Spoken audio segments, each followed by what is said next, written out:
আদা, জিরে, পেঁয়াজ, রসুন, লঙ্কা এটাকে ভালো করে বেটে নিতে হবে। মশলা করে নিয়েছি। ধনে পাতা ভালো করে বেটে নিতে হবে। ধনে পাতা বেটে নিয়েছি ভালো করে। রুই মাছ ভালো করে নুন হলুদ মাখিয়ে নিতে হবে। কড়াই ভালো করে গরম করে নিতে হবে। তেল গরম হয়ে গেছে, আর মাছ দিয়ে দেবো।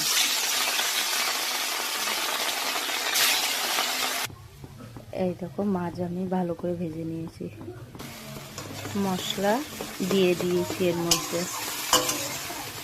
মধ্যে এবার দেবো নুন আর হলুদ, পরিমাণ মাত্র হলুদ, স্বাদ মতন লবণ, ভালো করে নাড়াচাড়া দেবো।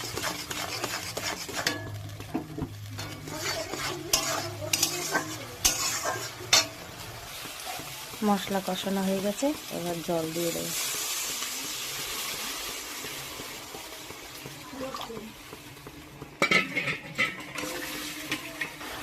ঝোল ফুটে গেছে, তো মাছ দিয়ে দেবো। নামানোর আগে ধনে পাতা দিয়ে দিলাম।